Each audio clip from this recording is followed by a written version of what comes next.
Hi, this is Cheryl Gallant, your Conservative Member of Parliament for the snow-savvy riding of Renfrew-Nipissing-Pembroke.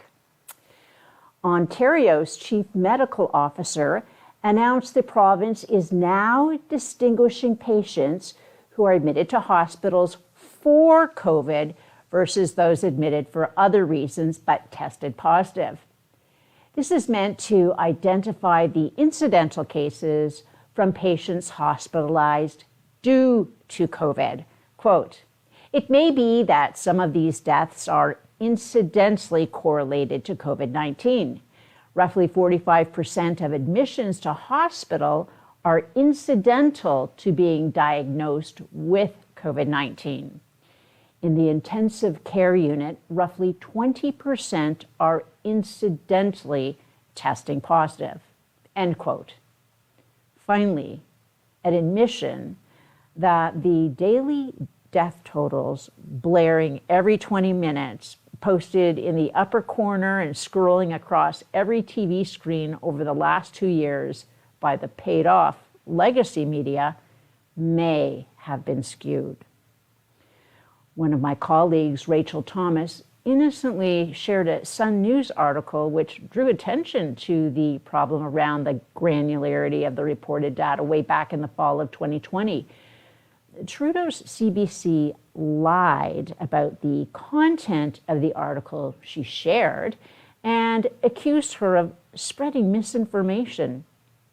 After an investigation, the CBC's ombudsman found the article vilifying MP Thomas to have violated CBC's standards. Investigative reporters in the independent media are revealing how COVID has been capitalized upon and abused.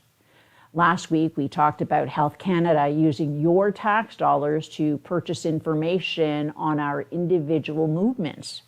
Health Canada was supposed to be reviewing actual treatments for the virus and Canadian-made COVID inoculations, which do not use the mRNA technology, in addition to a countless host of medications for other afflictions. But the government is still more interested in our movements, where we go, how far we travel in a day. And the people enforcing the mandates love the power to shut down businesses their political masters don't approve of, and the types of businesses the socialists in charge would like government to run itself. Now, with almost 90% of our population fully vaccinated, Trudeau is stopping food and other necessities of life from getting into Canada. What he is doing is driving up the cost of everything. Intentionally, he's fanning the flames of inflation. The worst is yet to come. Formerly the Minister of Censorship, the serial jailbird, tried to designate everyone who posts videos on the internet a broadcaster, subject to taxes, regulations, and the government narrative. It was purely meant to protect Canadians. Together, we killed that bill so it would not become law. But then, the censorship minister, in the dying hours of that parliament, dropped a bomb. C-36, that hasn't gone off yet. In his natural role as our chief cheerleader for climate change, he's about to unleash Agent Green upon the masses. It's a set of restrictions and price shocks dubbed the Renewable Fuels Regulations, also known as the Clean Fuel Standards.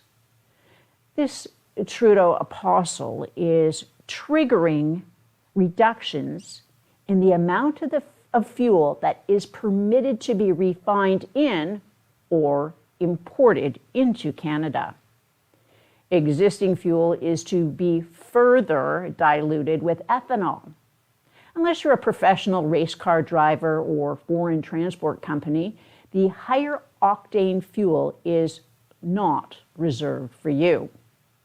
This means unless you can find an additive, older gas-powered lawn maintenance equipment will very soon become unusable. Pleasure crafts will no longer provide pleasure. Vacations held off because of COVID will become totally unaffordable. Heating your home will even cost more. Putting food on your table will be more painful. With Trudeau's intentional choking off our food supply at the Canada-US borders, what does already get across already costs more. And we've already felt the food price surges every time there's a hike in the fuel prices. Up here in the valley, we're further off the beaten path, the 401 corridor. So the end of the line for the food trucks is reached before it gets to us.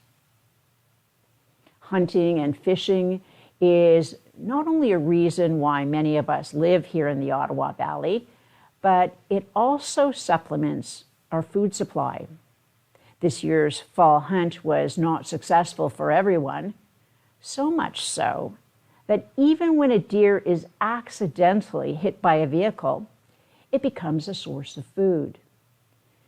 The desperation for affordable food is so great, there are even disputes among drivers as to who gets the deer once it's hit.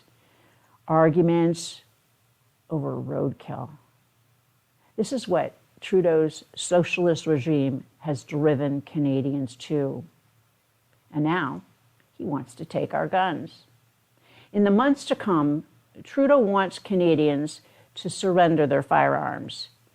He's shifted the firearm lawmaking from the elected lawmakers to the law enforcers. Yep. The RCMP decide which lawfully purchased and possessed firearms are banned and the order in which they're confiscated. Criminals don't have to worry. Trudeau's not after gangbangers. In fact, he's letting some of them go.